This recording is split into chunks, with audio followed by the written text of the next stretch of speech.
Hello, my name is Marcus and welcome to Tabletop Reviews. Ticket to Ride Europe this time. Yes, one of the biggest sellers, I believe, plus 8 million copies, and this is the first hobby board game that I ever played. Hobby is defined by being an actually good game.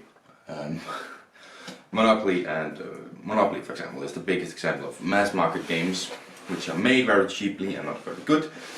And this is a hobby board game because it's made to be good, not to be sold worldwide. And this is one of those that actually managed to sell worldwide. Quick explanation of that if you didn't know. Ticket to Ride Europe here. As I say, one of the first games that I owned, one of the first games that I played that were hobby board games, and really this is the game that I associate with my interest into board games. But let's quickly open up and set it up and see how it's played. I'm a little out of it today, I can feel it, but let's get to the setup and then the gameplay. So you start off by taking the main board and place it in the center of the table. It's a big one, so be careful. Huge changes. Then you'll grab whatever trains in what color you want. To give them out, there should be 3 stations, not 4. That's what I said, 4. 3 stations, and in this one there's 48 cards, but I believe they say you use 45. But there are 3 extra trains in the box, and therefore we have 3 extra trains. And because I'm not gonna not use extra trains, that's just ridiculous. So there are probably 48 in those. These ones are not used. Then you can grab out huge stack here. I do have the 1912, as you can see there, cards in here. Well, they're all here on top, so I could probably just grab all these and move them to the side. Scoring table. 1912, 1912. Can't remove all the 1912 cards. I don't know if I can. Oh wow, that's all the 1912 cards just at the top here. Maybe I can remove them. What the hell's going on? I didn't think they would just be like this on the top. That's weird. I wonder if my mom and my girlfriend last time they played fixed that up because they didn't want to use the expansion ones, which are basically just more tickets. As you can see, there's an insane amount of tickets for the 1912 expansion, but am I ever going to get to the bottom of this one? What the hell, man? This is like all of the tickets. This is why you get the expansion, because then you don't know which tickets are. Oh my god! I actually reached the end of it. Status 1912. Now I didn't remove any of the regular ones, right? Man, this is all 1912. Alright, here we should have regular tickets. Yeah. Okay, let me just, because there are large routes and there are small routes. Let me just try and figure out whether I have all of them in here or what the hell is going on. As I say, my girlfriend and my mom has used this the last, and I should have checked, but this does not seem like that. Okay, there we go. Okay, so you can see there are the blue background that are large roots, and you have the regular background, the brown background that are small roots. Shuffle them all up. There's 3 small roots to each player, and 2 large roots to each player. Then usually we kind of put the large roots to the side because they're not usable anymore. And also, if you're in a 5-player game, each person just gets 1 because there isn't enough. There's only like 6 of them. So the other tickets I just put over here to the side. I don't have enough room. My table is a mess. And you grab all of the train cards denoted by this background. And these are all pure, so pure. Shuffle them up a little bit. That was a terrible shuffle, I know, but whatever. Place pile and then 5 face-up cards here. 3, 4, 5. Ignore the bend of my card there. That was annoying. I do have some sleeves on my wish list that I'm getting hold of. Anyways, of these ones you have to choose 3 to keep. 2 small ones, 1 large one. You kind of, I don't know how important it is for this one, but I would always put them up like this, right? That's usually what I do. And then try and like link them up based on names and based on what I know, right? So that's Italy, Russia, Cadiz, Spain, Sweden, France, Germany, Spain, Germany, Spain, not Germany, Austria, but like you see that we have 3 Spanish cities. That's already my choice right there. But what I also have is 2 German. Are they good enough to like link up? The only problem is of course Marseille, but then you would like look over and of course it would be difficult, but as you see, like Barcelona is only 4 from Marseille, so you could start with Marseille and just take the round around or something. So I'd probably keep these 4 cards because they're actually pretty decent and kind of link up. Then you have just Palermo and Moscow, that's the English name for it, sorry. This is of course in Danish. But yeah, then that one would be not usable for me, so I'd throw that one because it's a large rook back in the box, but otherwise we just put it at the bottom of the pile. And then that would be my selection for the game, what I would have to try and complete in here. And my opponent had of course done the same. We'll just act as if he had. And now it's on to the gameplay itself. You can do 3 things in your turn. You can draw up 2 cards, or you can put down some trains, or you can draw up 4 new routes. Let's just do the draw up 2 cards in here. So if, of course, again, you know, looking at these ones, where do I have to go? So definitely, you know, I have to touch Zurich, I have to touch Marseille, touch Barcelona. There's some 2 routes ones. I could do that right away. Zurich mentioned a whole bunch of here, but there's a bunch of these black ones. So actually, let's try and get I should have set this up like I just drew up. No, you know what? Let's just draw up 2 green ones just for the example here. And son of a cow. These are actually pretty bad cards, but anyways, next round. Let's just try and see if I can't get something more favorable by removing these ones. And nope, not at all. Well, this is obviously not a setup. But anyways, I could use those, 2 of those. You know, Essen, I have to touch Essen. So that's nice. Those 2, it's the next round now. You can't do this in the same round, I just, you know. But the next round, place those 2 there. And that's my round over. And then my opponent draws up these 2. Because then I'm gonna get something useful. Yes. Then I draw these 2, because I'm gonna use those next round. My opponent just draws this one, because then the round is over really quick. Okay, an example of these ones right here.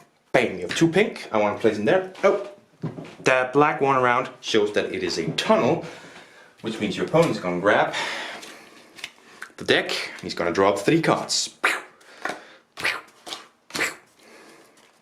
For every purple card, you will have to pay another purple card. Now locomotives, every single time we're like, oh my god, does the locomotives count? Hold on, does the locomotives count? Luckily this one is actually a really good one.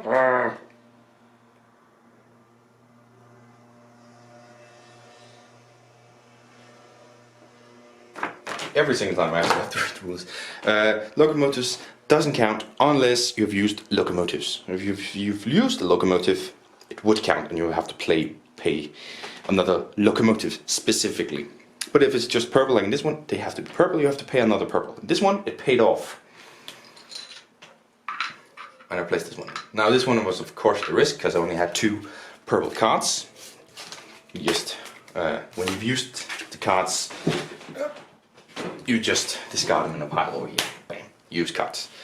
But if it was a risk, because I only had 2, because you could draw up 3 purple, I'd have to pay 3 purple more. Yeah. Anyways. Next round. I decide this round, I want to drop 4 new tickets. 4. Maybe I wouldn't do that in this specific situation, but just here, I want to do it. Anyways.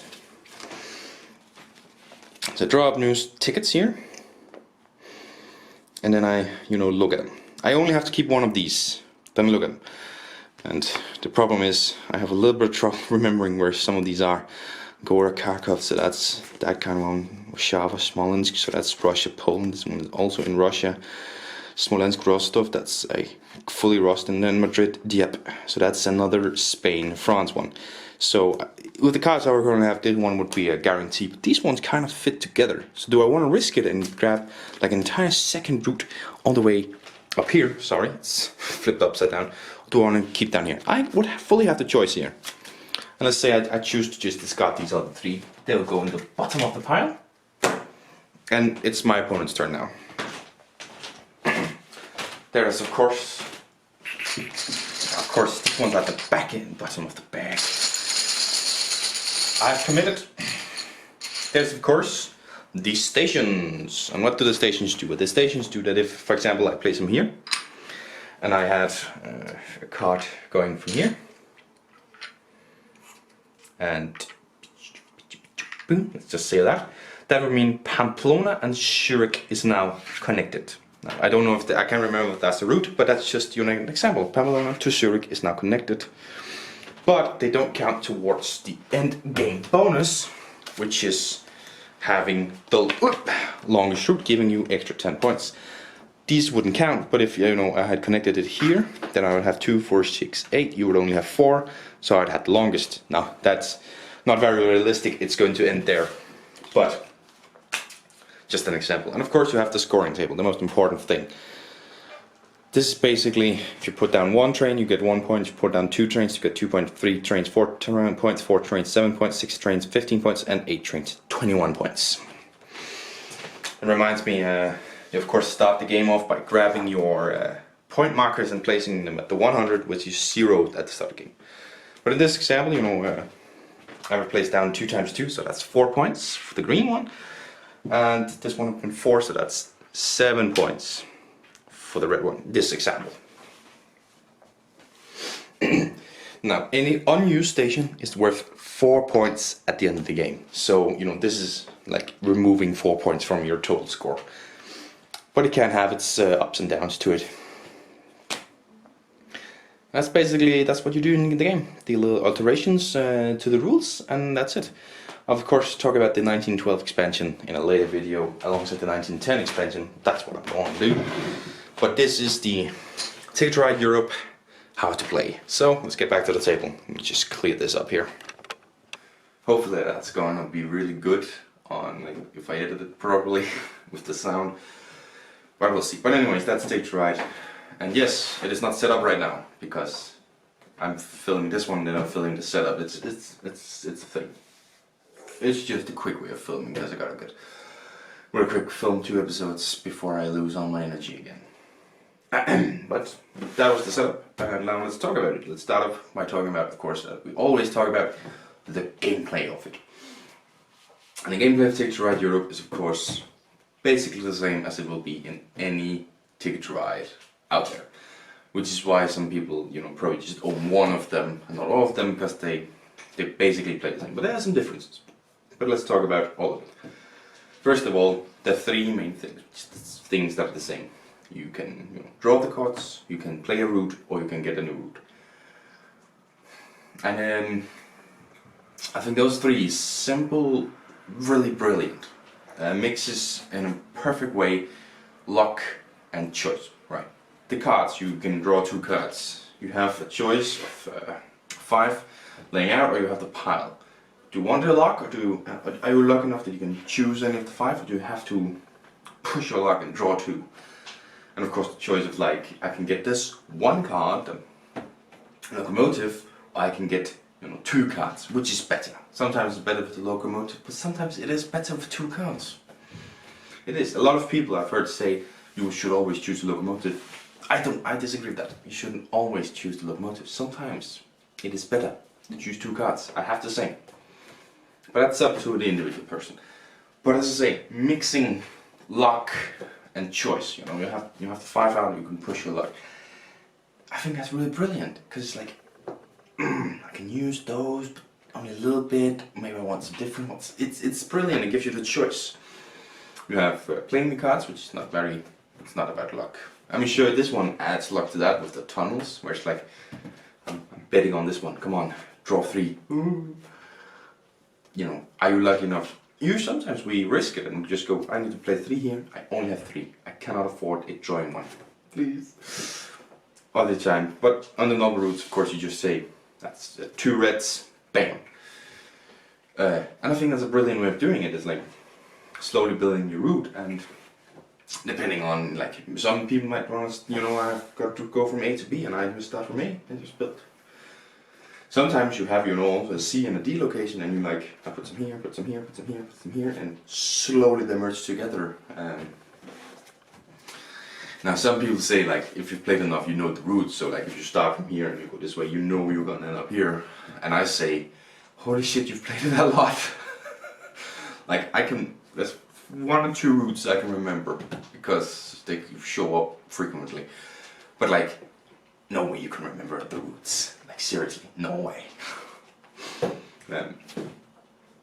What else does add to the gameplay? That's the stations, which I think is an interesting one.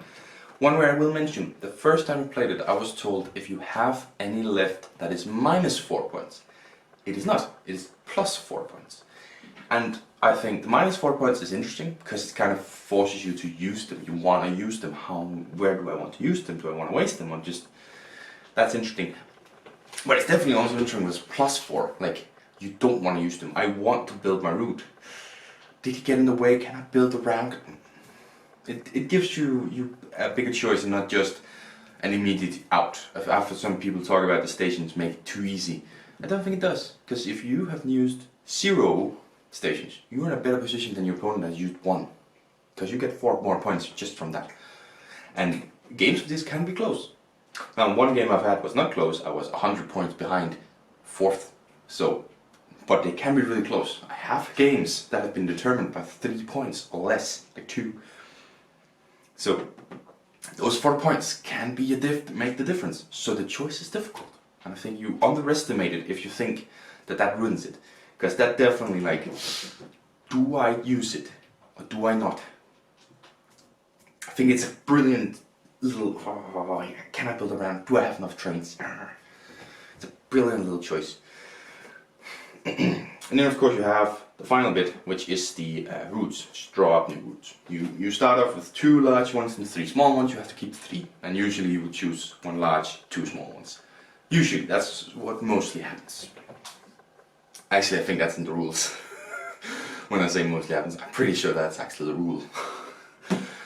Silly me. And then when you got a new one, you get 4 routes, and you have to choose 1. And I think that's absolutely brilliant. Because it gives you the opportunity of getting rid of a whole lot of crap. Or keep something really good. The start one, of course, not so much. You only remove like 2. So that's okay. Maybe this one still has bad cards. But the other one, you get 4. You only have to keep 25% of it. A quarter of it is all you have to keep. So you could get lucky and be like, there's 2 good cards. I'll keep those 2, get rid of the other ones. Or you could go unlucky, there's 4 terrible cards. These don't fit in with my routes at all. Maybe 2 of them fit together and you choose, that's a different route. But that's a risk again, because largest route, largest trains connected. Another point against the station being too easy. Because that's plus 10 points if you have the longest route. Again, 10 points. So if you had the longest route and you haven't used any of your ones, then all of a sudden you have 14 points on your opponent that may have used 1. 14 points. And you say that the stations make it too easy? Nah, 14 point difference could happen. Has happened. I should say my games. There has been a 14 point difference because of that. So do not come after me with that thing with, oh, it makes it too easy. Does not. It adds choice and you have to think about it before you just use it. If you just use it, you're not playing correctly, I don't think. But again, that's just my opinion. But as I say, again, mixing luck and choice. You lucky before you draw, but you have the choice of which ones to keep. Except 1, of course. So it's really, it adds something. And there I will say, the rule is you don't have to show if you've completed the route. Every game you've played with, like, okay, that's completed, okay, there's some new ones. On this one you can just choose to get a new one. 5 rounds in, you've put down some cards, get some new routes. Have you completed? Have you not? They don't know anything about that. Of course, So I think that definitely adds some different bit of, he's taking the routes. Interesting. He's dropping 2 of them. It definitely adds some thinking to it. So it is a bit better than what we've usually played. But by now we're so fine, like, it's just asthmatic to throw it down and get the points right away. It's how we play, right? It happens sometimes. Of course, the fact that when you build it 2 routes or 3 routes, you get some points for that. I think that's interesting. I think maybe that pulls a little too much on luck, because like if you get a route that has some longer ones, you automatically gonna get more points. So it pulls a little bit on luck, and I like it. It means you get more points throughout the games, but nah, it's not the best part of the game, at least. I think it adds a little bit too much luck to it, in the sense that if you get the long route where you have to build one, like in eastern part of the map, there's a lot of long routes, a lot of very long routes, right? So if you get routes down there, you're gonna get more points from that. Obviously, if you're in the western part where the routes are smaller, you're not. It's a little bit too lucky for me. Anyways, that is gameplay. Brilliant gameplay, actually. Only one bad thing I want to say. Otherwise, I really think the gameplay of this is simple, brilliant, mixing luck and choice perfectly. I love it. Moving on to, of course, components. Components in this one is brilliant. Let's not talk about it. I don't want to bring them up, but I think the trains, I love them. Small little plastic trains, they look good. I've actually been on Etsy looking at upgrades, but I just thought, no, I don't want to buy more plastic, waste plastic like that when I'm actually very happy with the trains I have. These trains are fine. I'll keep those, don't need to upgrade it. I might get a card holder, but that's a different story. That's a completely different thing. But I like the trains, the little stations look really good, and the wooden markers, they do the trick. Like, I don't think it needs to be anything than the little round wooden markers. I've again upgraded bits. I would maybe feel a little bit worse because it's wood, and wood is more easily dissolved, but it's painted wood, so it's So again, I've chosen not to upgrade my plastic to more plastic, and just keep the components up there because I'm happy with it as it is. I think it's great the way it is with the components. The artwork is again simple, but you know immediately. Also for Counterblind, like the trains are so distinct. Only bit of trouble, and there's of course symbols. I was about to say the only trouble is on the more, but you do have different symbols for the colors. I think that's a brilliant way. Now I don't know if you can see that. I don't know what it's like to be colorblind, I must admit. But I think that is something that would help. And I mean, like, okay, I can this little symbol in the corner matches that little symbol. Yeah, I can see that not being a difficult one. And maybe with a little bit of training, you can see this type of train is this simple, so they match. So I think that's so that is brilliant with a little bit of artwork. Not that there's a lot of artwork in this one. It's definitely not the artwork that is keeping this one alive. But it definitely helps, and it conveys what you need to know on the trains, on the routes, on everything. The artwork does what it needs to do, and it just looks nice. Of course, I haven't been in the hobby that long, but people say that this was the standard ones, and now they look meh. You can agree on that, but I still think it keeps up with the artwork, and the components are still pretty great in here. Of course, proper cards. That's one thing for Tickets to Ride regular. Small cards, I hate those. Proper cards in this one. Proper cards, that's lovely. Absolutely great. And that's the components all covered. Again, just a little bunch of cheer for it. It's so brilliant. Now the theme, it's difficult to pinpoint, because at the first it was a whole bunch of train building and stuff, right? But then the small ones came. New York, London, San Francisco's can come out, Amsterdam, which are not trains. They are taxis, they are buses, they are, what the hell are they in San Francisco? I haven't gotten the game yet, I can't remember what I've seen in the review. Amsterdam, they're like little carts from the 1800s or something. So they very much changed it up there. But I think in these big boxes, and how you traverse the countries and some things to do in Pennsylvania or Japan, makes a lot of sense as to a train route that you're building. So I think the theme is okay in these big ones, and of course the artwork really, like the routes and the trains on the artwork and everything really makes it look really nice. And we could have made it planes, probably. Could have made it just car routes or anything, probably. But I think it would have lost something if it wasn't, you know, trains. If it wasn't a train route through Europe or US or UK or whatever, it would definitely have lost something. So I think Ticket to Ride needs to be trains, at least in these big ones, and the smaller ones can be different.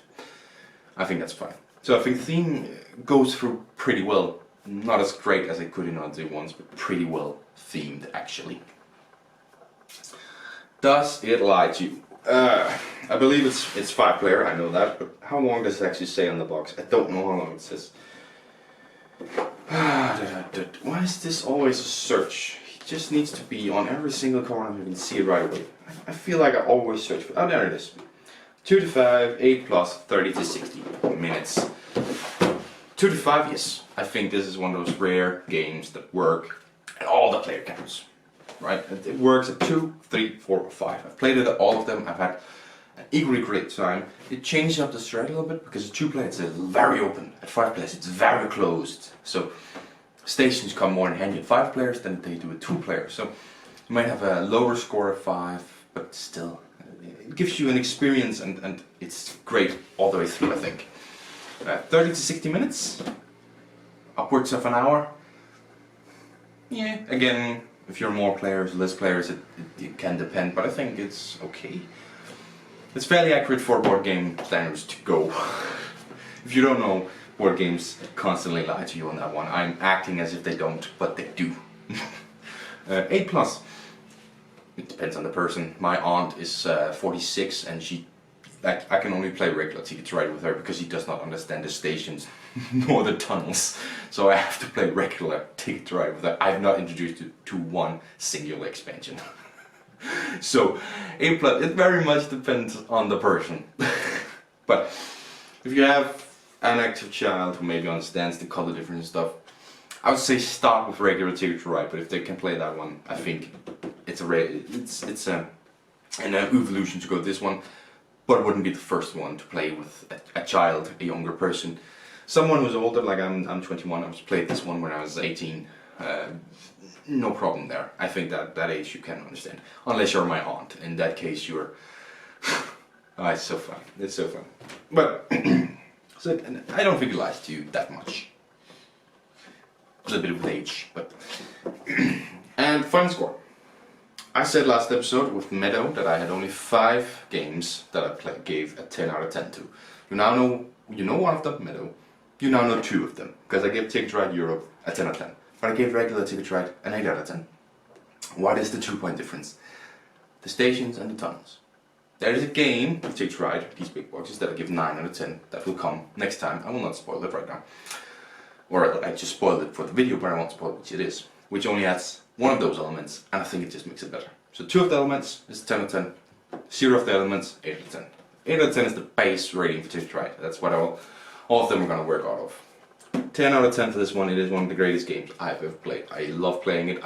Every time we're like, okay, we're packing up, we gotta get Brains and board games. Ticket to Ride which ones else are we bringing? Which other ones are we bringing? Like we can bring 5, what are the 4 other ones? Always bring. There's another one also, but for different reasons. I've not reviewed it yet. I will talk about it when I do. Ticket to Ride Europe comes every time. But that is, so obviously keeping it, yes. I do want all Ticket to Rides, but if I ever have to downsize, this is the Ticket to Ride that I'm keeping. Base box at least. But yeah, that's another episode done. Thank you for watching. I don't know what the time is, it's gonna be long I think, but thank you very much for watching. Another episode of Tabletop Reviews. Sorry for the week's delay. There's a whole bunch of shit going on. I might write something in the description. But until next time, my name's Marcus. Bye.